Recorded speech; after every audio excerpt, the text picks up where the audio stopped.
Morning everyone, welcome back to my channel. আশা করছি তোমরা সবাই ভালো আছো আর তোমাদের আশীর্বাদে আমিও বেশ ভালো আছি। তোমাদের প্রথমেই জানাই শুভ শিবরাত্রির অনেক অনেক শুভেচ্ছা। আশা করছি তোমরা টাইটেল আর থাম্বনেল দেখে বুঝেই গেছো যে আজকের ব্লগটা কি নিয়ে হতে চলেছে, তাই আর নতুন করে বলছি না। ব্লগটা আমি বিছানা থেকেই শুরু করেছি, কারণ আমি ভোর 5টার দিকে ঘুম থেকে উঠেছিলাম। ওঠার পর হালকা একটু কাজ ছিল, ওটা করে নেওয়ার পর স্নান টান করে এইদিকে দেখো আমি একদম সোয়েটার টোয়েটার পরে নিয়েছি, কারণ সকাল সকাল না বেশ ঠান্ডা লাগছে। দেন ফল টল কেটে বাড়িতে পুজো দিচ্ছিলাম, আর মা হাতে হাতে অনেকটাই আজকে হেল্প করে দিয়েছে, যেহেতু কালকে রাত্রে থেকে শুরু হয়ে গেছে শিবরাত্রি পুজো। আর বাবা মহাদেবের মাথাতেও আর কি কালকে থেকে জল ঢালা শুরু করে দিয়েছে সবাই। তো আমি তো কালকে বাড়িতে ছিলাম না, মাকে নিয়ে একটু ডক্টরের কাছে গেছিলাম।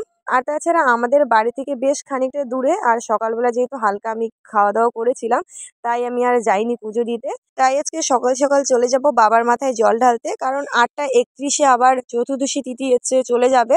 তাই তাড়াতাড়ি করে ভাইজি আর আমি রেডি হয়ে বেরিয়ে পড়েছি এখন বাবার মাথায় জল ঢালার জন্য। যেহেতু আমাদের বাড়ি থেকে বের হয়েই প্রাইমারি স্কুলের পাশেই আছে বাবার থান আছে, তো এখানে আমরা দিয়ে দিয়ে তারপরে ওই দিকে যাব, প্রতি বছর যেখানে যাই আর কি।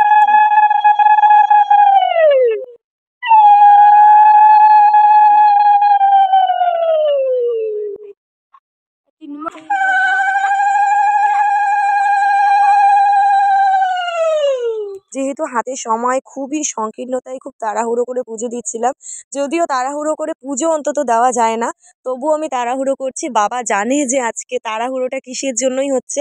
এখন যাচ্ছি অন্য এক মন্দিরে, যেখানে অনেক অনেক লোক হয়, আর প্রতি বছরই ওখানে যাই বলতে গেলে। তবে সামনের বছর আমি দিদিদের বাড়িতে থাকার কারণে আমি দিদিদের ওখানেই আর কি বাবার মাথায় জল ঢেলেছিলাম। সামনের বার এখানে আসতে পারিনি জন্য তার মাঝে আর কি আমি একবার এসে গেছিলাম, এখানে ব্লগও করেছিলাম, তোমরা দেখেছিলে হয়তো অনেকে। আর এখানে এসে দেখছি যে এত বড় একটা লাইন, আর মনের মধ্যে একটা ভয় লাগছিল যে তিথিটা না চলে যায়, কারণ এত বড় লাইন। তবে আমাদের ভাগ্য দেখো, এখানে যে গেটের সামনে আমার মাম্পি যে ভাইজি, আমরা দুজনে যে আসছিলাম, ওর মা আর কি দাঁড়িয়েছিল। তো ওর মায়ের জন্যই আমরাও ঢুকতে পেরেছিলাম। তো তাড়াতাড়ি আর কি মন্দিরের ভিতরে আমরা ঢুকে গেছিলাম। আর সেজন্য বাইরে থেকে কোনো ভিডিও ক্লিপ আমি নিতে পারিনি, সোজা এসে আর কি আমরা ঢুকে গেছিলাম। খুব তাড়াহুড়োর মধ্যে ছিলাম, বুঝতেই পারছো 8টা 31 তিথি চলে যাবে। মন্দিরের বাইরে যেরকম ভিড়, ভিতরেও কিন্তু সেরকম ভিড়। তবে কালকে পুজোটা হয়ে যাওয়াতে তাড়াতাড়ি রাত্রেবেলা অনেকেই জল ঢেলে গেছিল বাবার মাথায়, আর সে কারণে কিন্তু ভিতরে খুব একটা ধাক্কাধাক্কি হচ্ছে না।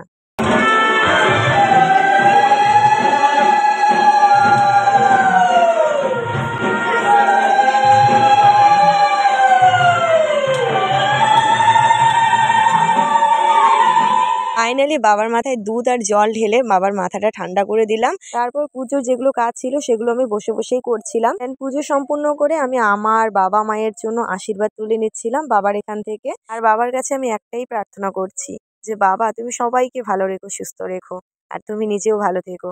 তো এই বলে আমি বাবার এখান থেকে আশীর্বাদ তুলে নিয়ে এই দিকের মন্দিরে চলে এলাম। আর এখানেও দেখো এত ভিড়। এই মন্দিরগুলো কিন্তু পাশাপাশি, হ্যাঁ, বেশি খুব একটা দূরে না, একদম পাশাপাশি বলতে গেলে। এখানে অনেক ঠাকুর আছে, আর আশেপাশে এইদিকে চারদিকে শুধু ঠাকুর আর ঠাকুর।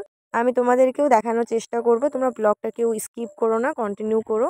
আর এই জায়গাটা থেকে বলতে গেলে সত্যি অনেকটা একদম ঠেলাঠেলি হচ্ছিল। যতটা সময় আমাদের ওই মন্দিরটাতে লাগেনি, ও তত থেকেও বেশি সময় আমাদের এখানে লেগেছিল।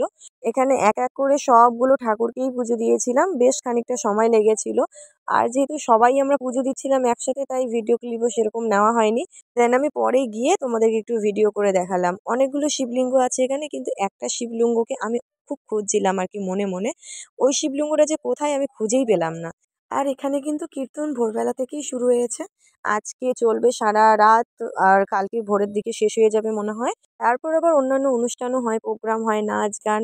যদি আমি আসি অবশ্যই তোমরা দেখতে পাবে। এদিকে একটু ঝুড়ি আর নিমকি নিয়ে বাড়ির দিকে রওনা দিলাম। তো চলো আজকের জন্য ব্লগটা এখানেই শেষ করছি, দেখা হবে পরবর্তী নতুন কোনো এক ভিডিওতে। ততক্ষণে সবাই ভালো থাকবেন, টাটা।